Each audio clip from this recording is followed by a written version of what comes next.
Back on Inside Tennessee, we appreciate you watching. Mayor Indya Kincannon of the city of Knoxville is our guest this morning. And Mayor, when I began, I said you face really two urgent issues on two different fronts, and the other is the pandemic. But on that front, you are seeing some encouraging numbers. Yes, I'm really encouraged. The Board of Health recently made all the benchmarks green or yellow. There are no red benchmarks right now. We still have people every day, sadly, dying of COVID, but it's not nearly as bad numbers, and the hospitalization rates are lower. The number of new cases are lower, and I attribute that to, one, vaccines getting spread out in our community more and more, and to people wearing masks and practicing the 5 core values, 5 core practices, which are 5 core values as well. So I'm very encouraged that our community is taking this seriously, and that is what is helping us get back to normal.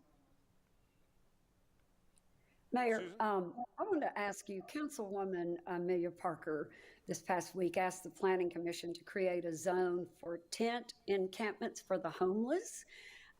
She didn't get a second on that. And so I guess it's not anything that's going to be imminent, but she has been critical of your homeless policy. So I'm going to give you a chance to defend it and tell me what the homeless policy is under your administration.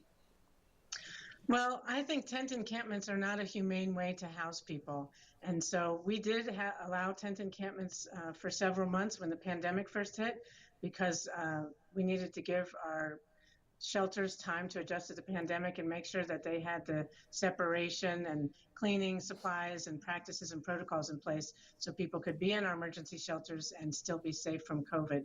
We also set up a special guest shelter for homeless residents who are either needed to be quarantined if they tested positive or were actually sick and needed to be isolated from everybody. So we took those immediate practices and we let the tent encampments under Blackstock for several months.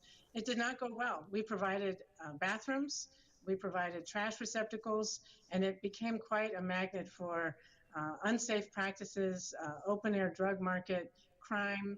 And even though our police did their best to manage the safety of the people down there, there was a homicide, sexual assaults. It was not safe in any way.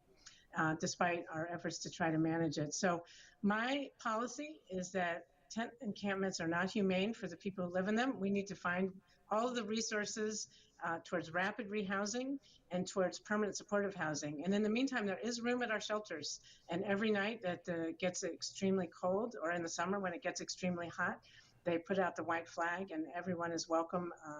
We also have a low barrier shelter where people can come in with more belongings than the other shelters. You can even bring a pet and some other things that people need to be able to feel free to access those emergency shelter opportunities. It's not perfect, but we are working on it. And also on March 18th, we're having, at Council's request, a workshop to discuss these more fully and come up with more answers and solutions.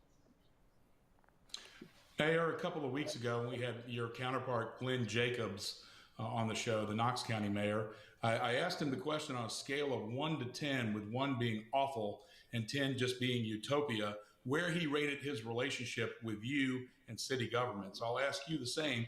Where do you rate it 1 to 10 with county government? I would say 7 and rising.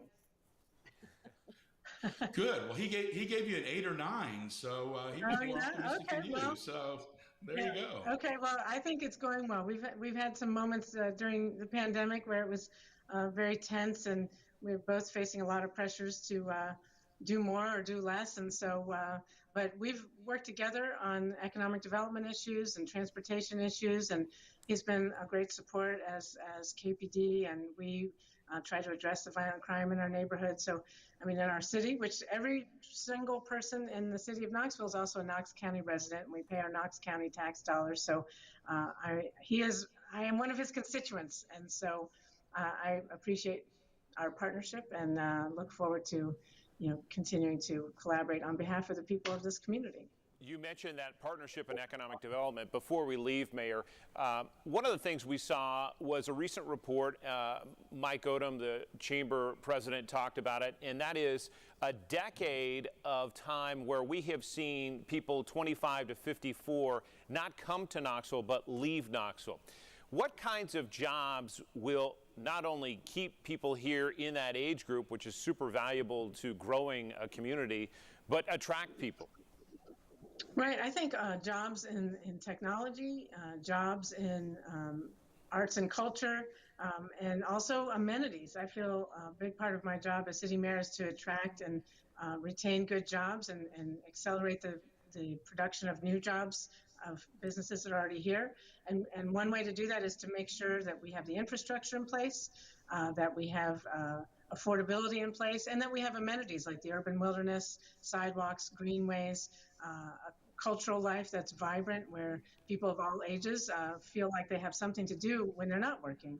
So all of those things, I'm excited about TechStars, which is a entrepreneurial seed money proposal that's in partnership with UT and Oak Ridge and TVA. And those are the kinds of things that are going to attract and retain. We have so many talented young people who are coming here to go to UT and other universities and colleges. We want to keep them here. They fall in love with Knoxville. They need a good job, and we'll keep making Knoxville better so they stay. Mayor Kincannon, we appreciate the time on this Sunday morning. Our best to you, and we hope to see you again soon. Likewise, glad to see you all. We're back with our talk around right after this.